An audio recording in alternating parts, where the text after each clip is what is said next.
Hey everyone, I'm Jeff, head of marketing here at E2X, e-commerce accounting automation software for the world's leading Shopify, Amazon, eBay, Etsy, and Walmart sellers, as well as their accounting partners. And speaking of accounting partners, I'm joined today by Sam Hill, founder of Ecom CFO, one of North America's top e-commerce accounting and CFO practices servicing 7, 8, and 9-figure brands. Sam is very generous with his expertise and is actually going to be here talking to us today about their Q1 2025 P&L Benchmark Report. Sam, thanks so much for joining us. Thank you so much for having me, Jeff. And I'm incredibly jealous that I don't have as pretty of monsters behind me on a whiteboard. So I really need to upgrade. Yeah, you'll get there. You'll get there. You just need to have a few monsters to get that outcome. So Sam, there's a ton of amazing insights in this benchmark report. So let's get into it. Specifically, we're going to dive into year-over-year revenue growth, gross margin, contribution margin, and then EBITDA, overhead, and G&A. But before we do that, I'd love for you to talk to us a little bit about the methodology behind the report and how brands can get maximum value from consuming this content. Perfect. So, and we talked before we started hitting record how we were going to present the data, and we think of the data as the candy. But before we get to the candy, we really need to make sure we eat our veggies first. And our veggies are: how was the report constructed? How do we think about benchmarking? What is benchmarking? Who should we be benchmarking against? What do we benchmark? How often do we benchmark? All those types of questions. So before you pick up any sort of benchmark report, before you take the screenshot that's on X seriously, or the screenshot that you see on LinkedIn about how someone's crushing it, we should always be asking the question of: how is this data constructed? What is the formula by which this data is being aggregated?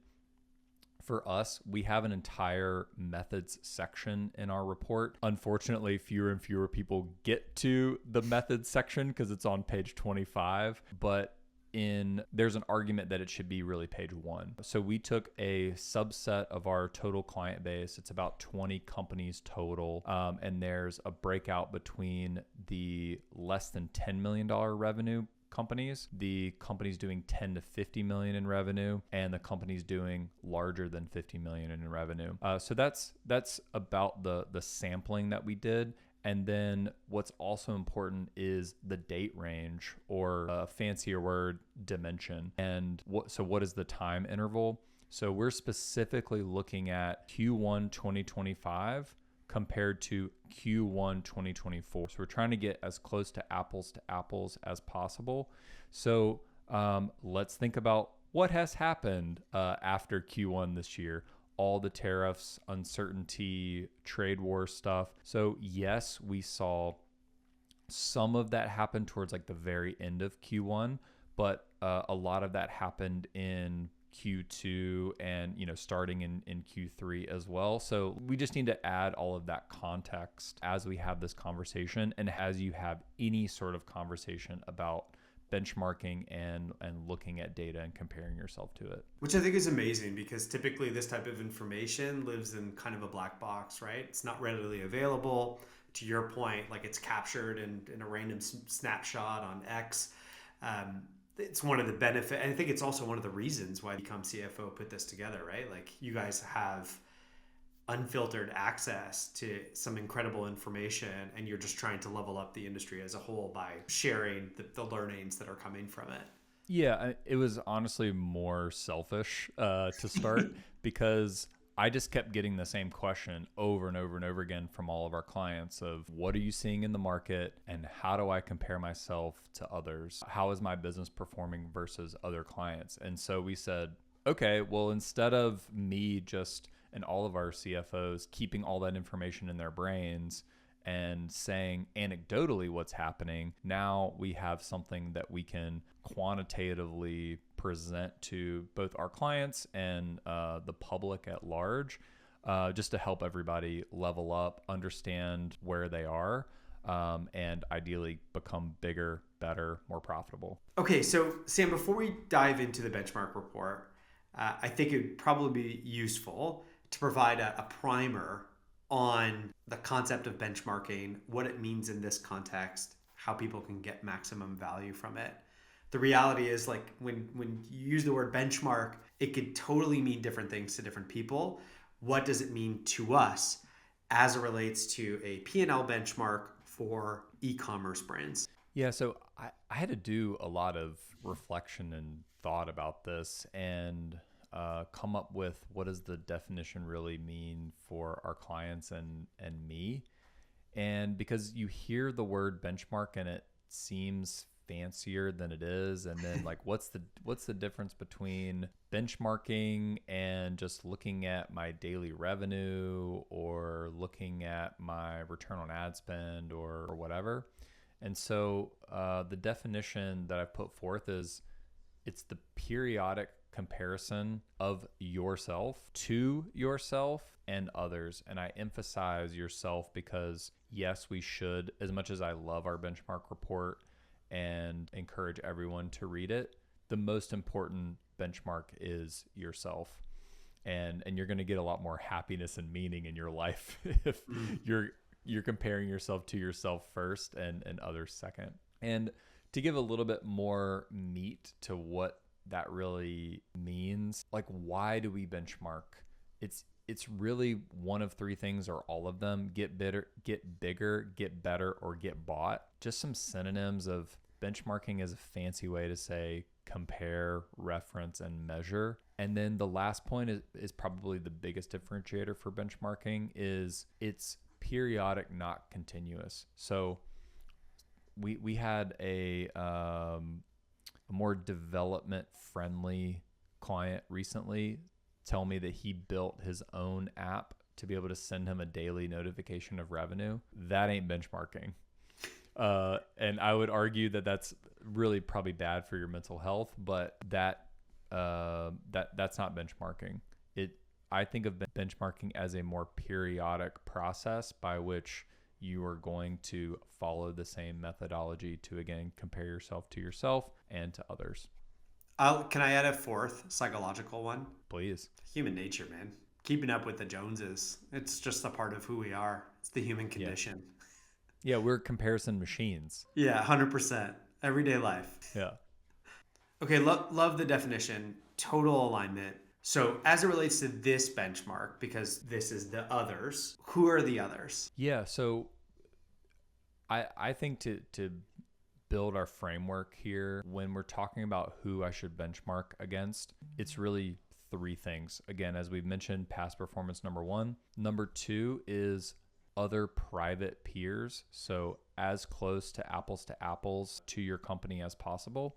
And then the last one is, I think doesn't get a lot of love, but I think is super interesting and important, is public companies. If I come anywhere close to selling anything remotely related to Yeti, I need to go read Yeti's annual reports, their 10Ks, their 10Qs, listen to an earnings call here and there, or just, download the transcript from ChatGPT and get it to summarize it for you. There's so much gold in just benchmarks, but a bunch of other stuff that I think is super interesting.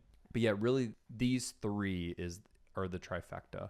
Okay, so as it relates to private peers, this benchmark report I know includes quite a bit of those. Do you mind talking to me a little bit about who's included in the actual Q1 2025 P&L Benchmark Report? Yeah, absolutely. I mean, it's a shameless plug for our own benchmark report, and we wouldn't be having this podcast episode if we weren't. But to my knowledge, we are the only company publishing anything close to this. If there are others, I really want to know about it. And we're trying to do a better and better job in publishing more and more data. But our report includes a subset of our entire client base that we think is the most indicative of the market. And it includes 7-figure, 8-figure, and 9-figure businesses and all of the relevant P&L benchmarks. Fantastic. All right, Sam, great overview of the vegetables. Now let's get into the candies. You talked a little bit about some of the headwinds, the macro headwinds that e-commerce brands are facing today. Tariffs, potentially declining consumer confidence, impacting, the amount of buyers that are out in the market today. How is that sentiment reflected in the numbers as far as year-over-year revenue growth goes? Yeah. So again, we try and take a more comprehensive, holistic approach to our benchmarking data. So actually a lot of the sentiment and trade war tariff stuff is not reflected in this data, which again is kind of the whole point. My perspective is that if you're running a company, it doesn't matter if it's an e-commerce brand or a professional services firm or a construction business, if you're going to build a company that is sustainable over a number of years or a number of decades, you're always going to experience headwinds at some point, and you're always going to experience a lot of pain and uncertainty. We just don't know in the form of what that is going to be. So whether it's tariffs, whether it's your ad account getting shut down, whether you have a personal health scare, or a senior leader has a health scare, or whatever it may be, what I want us to stand for and put out into the world, into the market, is that we know that things are going to continue to change. Even amidst all the change, what is actually happening and how can I build my business and triangulate myself against my peers, public companies, and myself to be able to build a better business, whatever the headwinds may be. So that is more vegetables. So let's an get into anti-fragile business, so to speak, one that continues to perform regardless of external factors. Absolutely. I love Nassim Taleb's Anti-Fragile book. So, but let's actually look at the numbers themselves. So if we, again, we're separating our data between less than 10 million in revenue, 10 to 50, and 50 plus. And so that's all summarized here. The Q1 2025 average, the Q1 2024 average, ABS, and this fancy triangle is a nice way of saying the absolute change. So it's literally 935 minus 886 gets you the 49, and that's important for a number of reasons. And then also the percentage change. So how you read this is, for if you're an under $10 million business, on average, the companies in this cohort actually grew revenue by 6%. If you're in the 10 to $50 million range, those companies were actually flat. And then if you were over 50 million, you actually grew on average by 30%. Now, the next chart is really a double click into that. And this is something that I'm very proud of that we put together, is the percentiles within each of the cohorts. Because again, our clients were asking the same questions of, okay, not only how do I compare, but how well do I compare? Am I in the 50th percentile? Am I in the 95th percentile? Am I really struggling? And how does that stack up? So if you're under 10 million, the 95th percentile, those businesses are still growing. If you look in the 95th percentile of every revenue cohort, all of those companies are still improving or still growing, or growing pretty dramatically. It's it's worse news if you're not in the 95th percentile. All of them are negative except for the over 50 million cohort, just not as bad. So if you're in the 50th percentile, your average, you're flat basically. This is interesting that regardless if you're under 10 or 10 to 50, the 50th percentile is performing about the same. Also, the 5th percentile performing about the same. And there's a little bit of difference in the 30th percentile, but relatively small. So, I mean, yeah, and how I would use this is the other question that you haven't asked me, but I think is really important, because that's the other question that I get is like, okay, well, so what do I do with this? As you're forecasting revenue for the rest of the year, I want to know if I've originally planned on growing 100% this year, well, where does that rank me amongst my peers? And so therefore, how likely is it that that's going to happen? And you better have a damn good reason why you're going to outpace all of your peers at the 95th percentile if you're forecasted to grow at that 75, 100, 200% clip. That wasn't the question that I was going to ask, but I'm glad that you answered it. My question was actually a little bit more tactical in that where are you seeing the revenue coming from? Obviously, the 95th percentile are going to continue. Like, it's good to be big, right? But for everybody else, like, where's the revenue coming from? Yeah. And so for every section in our benchmark report, we've tried to provide a CFO analysis, if you will. That CFO mostly being me. this is mostly what I'm seeing across our entire company. But, I break this down between price, volume, and mix because these are the primary components of revenue. So a lot of the revenue growth, I believe, is coming from price increases. That is more anecdotal. We don't actually publish data, at least not yet, about price increases versus volume versus mix. So this is a little bit more anecdotal. On the volume, this is actually, I think, other than the G&A discussion that I would love to have later in the episode, but the volume story, particularly around wholesale, I think is one of the most interesting and not talked about subjects at all. How big of story wholesale is becoming for a lot of our clients. And then the last one is mix. So some companies, I think, are doing a good job at launching more higher margin products, but on the whole, like, we're just still not seeing a lot of clients have the discipline and the process for launching new products that are higher margin. And I think because last year everybody was, I saw, again, more anecdotally, but I saw a lot of clients say, okay, cool, we're gonna really laser in on ad spend, try and make that as efficient as possible. We're gonna test out new channels, and we're basically gonna try to sell more of the same or the same amount but more efficiently. And over the long term, that can really hurt you because you're not launching anything new. If you're competing in the apparel space, for example, we know that you have to continue to come out with new stuff, period. But it goes for almost every vertical. So I mean those are the big key themes in revenue. So it's a good segue into gross margin because you talked about people launching new products with better margins and so on and so forth. What are we seeing in Q1 2025 as far as gross margin is concerned?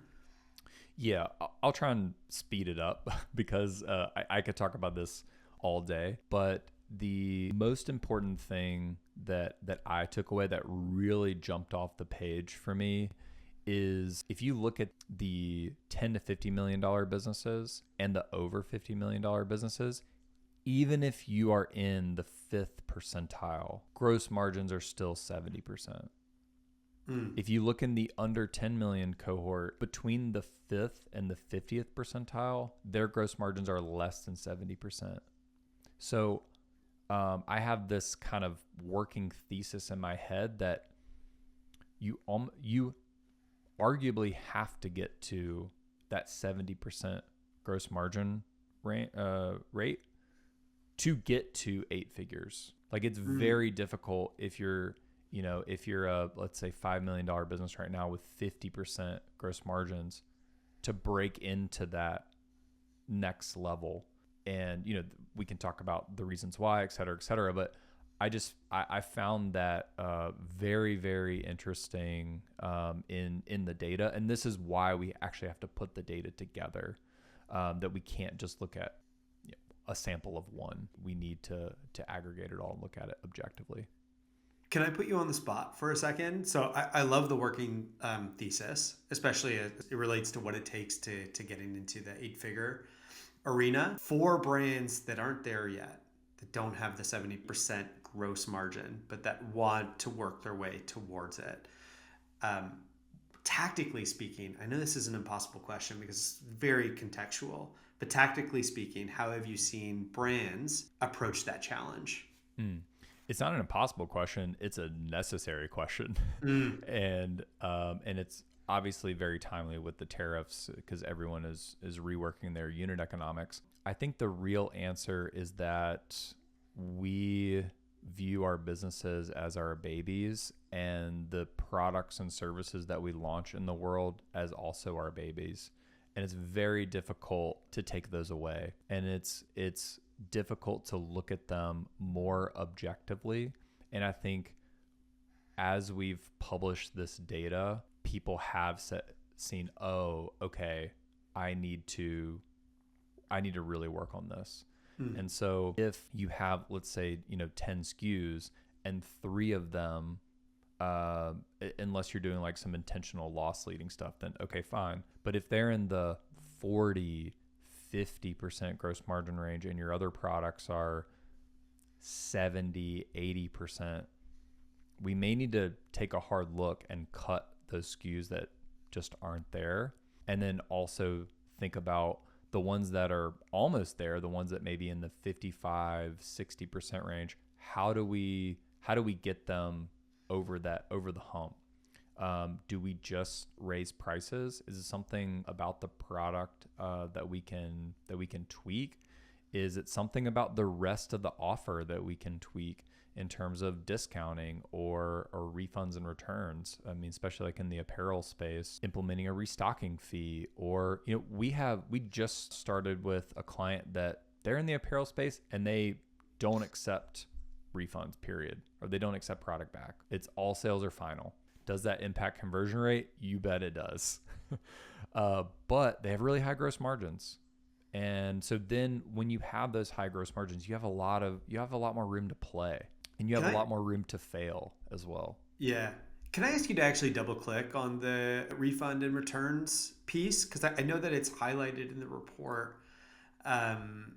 And, it feels like the name of the game has kind of changed a little bit, or at least the conversation has changed. Whereas in the past, a return would potentially just kind of be discarded, but things are changing. The tariff environment is changing the conversation around this. What are your thoughts? What's your high level overview?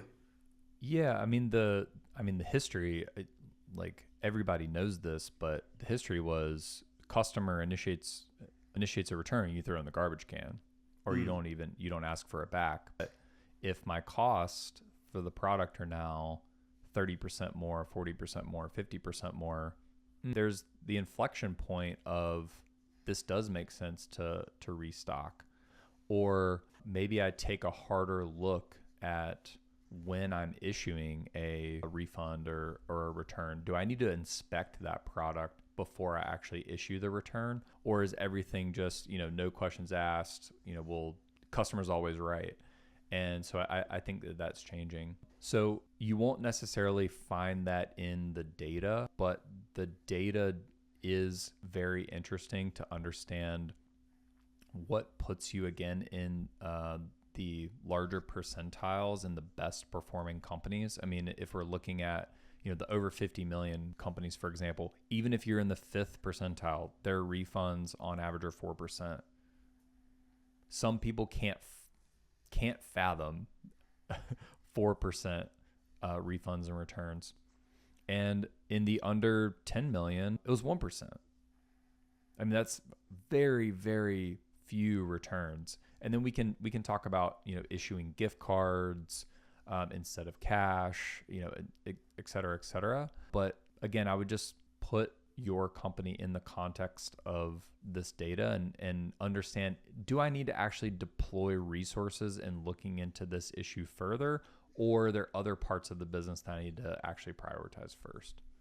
One of the things that I really enjoy about you going over this information is it really does highlight the importance of having accurate financials, right?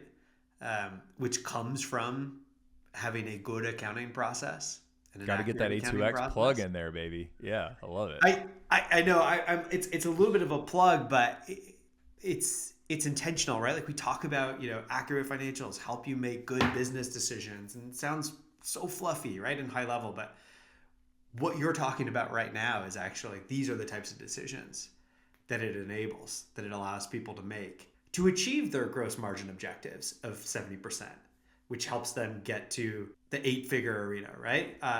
Yeah. Anyways, it occurs to me as you're going through this, like this is to use another food analogy, like we're going into the candy, but like it's the meat and potatoes.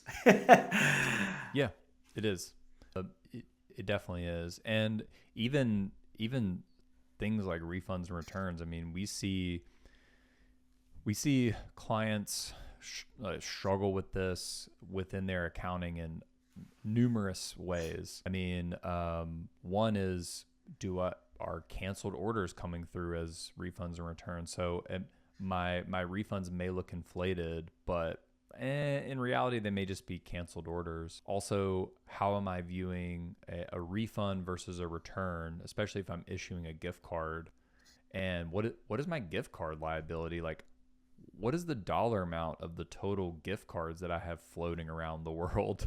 I mean, most people don't know, or it's buried in a Shopify report and not represented on the financials anywhere. That is a liability to you, period. So yeah, there's all those different nuances that we certainly find when we see clients' books, and then optimize over time and making sure that they can derive this information and be able to compare themselves in a matter of minutes, not in a matter of months, to be able to pull all the data. So yeah. Awesome. So let's dive into our next metric, which is contribution margin. What have you been seeing for the top performing brands in Q1, and then those that haven't been performing so well? Yeah. The biggest takeaway for me for contribution margin is that we have consistently told our clients and the world to generally target 30% for contribution margin. And if we look at the 50th percentile for both the under 10 and the 10 to 50 million cohort, and even the over 50, it's right at that 30%, plus or minus a couple points. Even the over 50, even though that they're lower, because they're driving so many contribution margin dollars, they can afford to have a lower percentage. So I think in the aggregate, that's one of the biggest takeaways. If we look at the actual the averages and the percentage change, I was very surprised, honestly, to see contribution margins up, if even slightly. I really expected to see them further down. My sense is that last year, a lot of people focused on return on ad spend and marketing efficiency, and they probably achieved some of that, and they pulled back on some of that ad spend. But those dollars went somewhere, and maybe this is a good segue into G&A and overhead, because I think the common story was, instead of giving Meta and Google all of your money, they decided to do more organic and in-house marketing, and all of that cost went to fixed marketing, whether that was creating your own content studio. We had, several companies do that, hire a CMO, marketing director, more in-house team, or just, more agencies to put out content or other marketing initiatives. So I think those two things to me were the biggest things that jumped out for contribution margin. Awesome. And then you kind of skipped ahead here, but like let's get into it. So EBITDA, overhead, and G&A. What were some of the themes here? And I know that I don't want to put you on the spot, but I know that you have like a mildly spicy take as it relates to this metric. Well, before air, we decided that this was my paprika take. It wasn't a cayenne take. It's a little spicy, but this was sorry, quick accounting lesson that all of your fixed costs live below contribution margin, obviously, and within that is all of your also fixed marketing spend. And this was the thing that's probably like makes me a little sad to see EBITDA down so much for a lot of our clients and companies in our space in general. I mean, if we look at the actual numbers and look at quarter over quarter in the under 10 million category, you went from effectively break even or flat last quarter, or let's call it down 2%, to being down 12%. and the hole that you have dug for yourself just makes it more and more difficult to get out of it later. I mean, the absolute change is 9%, as I mentioned. The percent change looks insane because the numbers are fairly small, so kind of disregard that. Even the $10 to $50 million businesses, they went from 7%, so okay, not great, but okay, and now they're down to 5.5%. Now the big boys, the larger companies, they got even more profitable, took more market share, and because they're just growing so fast and have so many more contribution margin dollars, it way exceeded their fixed costs and actually made them more profitable. Looking at the actual percentiles, like again, just the 50th percentile are on average, companies that are under 10 and 10 to 50 are either break even or let's call it barely profitable. And then, EBITDA again is before interest. And so if you have a line of credit, if you took that SBA loan, then, if you were to layer in the interest, these numbers would also look worse. And the analysis is again, as we kind of touched on, is the G&A. So I think this was the biggest proponent here. On average, the less than $10 million businesses spent a total of $245,000 in Q1 last year. This year they spent $281,000. So that's a difference of $36,000. So they added, and a quarter's 3 months, so they added about $12,000 of fixed cost per month from last quarter to this quarter. What is $12,000? That's a new hire or two. That's a couple different agencies. The 10 to $15 million businesses, they added $170,000 of fixed costs. So divided by 3, $60,000 ish, 50 to 60K per month of fixed costs. That's a lot of fixed costs. Yeah. And then the over 50 is also large. Can I just pause for a second? One thing in the report that really struck me as it relates to this metric, and it was that like these costs are going up and it's resulting in a tough environment from a profitability standpoint. The reason these costs are going up is because there may or may not be like a lack of clear understanding in terms of what the owner's objective is, right? And as a result, are making, I don't want to use undisciplined as a word because it's not necessarily a question of discipline. Like obviously everyone always thinks that they need whatever the thing they're buying is, right? But it's leading to decisions that are at odds with what their objectives may or may not be because they haven't kind of set them out.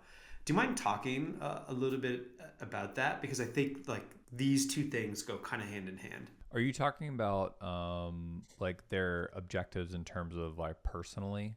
Yeah, like the motivations that a founder has, and like the discipline required to meet those objectives. Yeah. I mean, this is the nature of the vast majority of companies in our space is that they're not venture backed. They're privately funded by mainly the owner and debt financing. And sometimes their stated goals of, hey, we want to be bigger, we want to grow, we want to be more profitable, don't align with some of their personal goals that they may have of, I want to work less, or hey, I want to focus on my family. I want to learn guitar.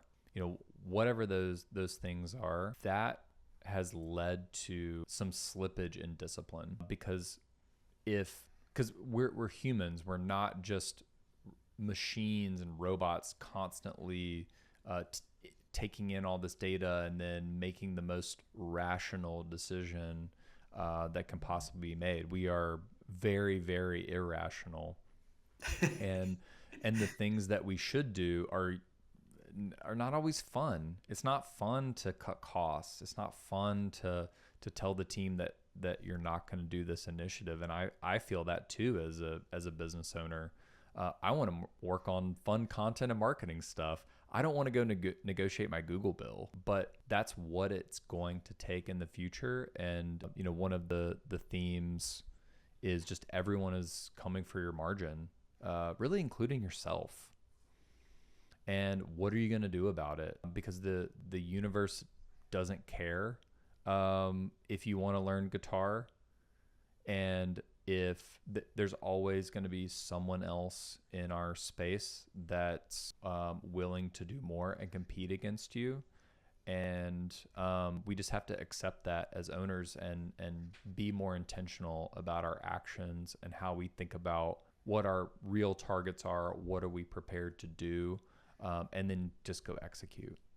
Yeah, like once you identify what your objectives are and then align them to the objectives of the business, then there's a question of forecasting and budgeting and staying disciplined to those metrics so that you could, you know, come Q1 2026, you and I can have a more positive conversation about EBITDA, overhead, G&A as an example. Yeah, absolutely. Sam, I really appreciate you jumping on this video and sharing your expertise with all of us. I usually, at the end of these videos, kind of recap everything that we've discussed. But given that you are the expert, I'd actually like to challenge you to take us home here.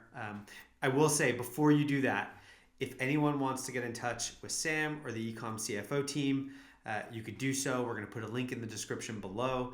So please do reach out. They are unbelievable. So if you're a 7 or 8 figure or 9 figure e-commerce brand and you need accounting or CFO services, these folks are going to be more than capable to help you take that function to the next level. So without further ado, Sam, bring it home. Yeah, again, thanks so much for having me, Jeff. And I think a lot of the data that we're seeing and all of the potential headwinds in our space leaves a lot of companies with less hope and optimism. But I've been reading more history lately, and particularly one of my now top 10 favorite business books of all time is House of Morgan by Rob Chernow. And if you look at the history of JP Morgan as an enterprise, they got their start selling Civil War bonds in Europe, and they made a lot of money in the Civil War. And then fast forward, Industrial Revolution comes around, they find a new way to make money and survive and thrive. World War II comes around, they find a new way to survive and thrive. And you keep going down the decades, and they have changed their model. They've changed the people, they've changed the products and services that they provide to the market, and that they've found a way. And I think whether you're a service provider like me, a technology company like A2X, or a brand owner, you're gonna find a way to offer either the same product in a different way or a new product and service to the market to take advantage of what the environment is presenting. So if we zoom out longer than 2 months or 1 month or 1 week from the news cycle, I think we can start to see a little bit more hope and how we actually take steps to either using this data or using what we have to build a better, more profitable business. I love it. And it ties back really well to what you said at the beginning of this conversation, which was, the macro seems tough, but great brands thrive in any macro environment. And you wanted this benchmark report to be able to provide insights so that folks can do that, can use the information regardless of the macro. So way to bring us home. Great job. So thanks everyone for watching, and we'll see you again.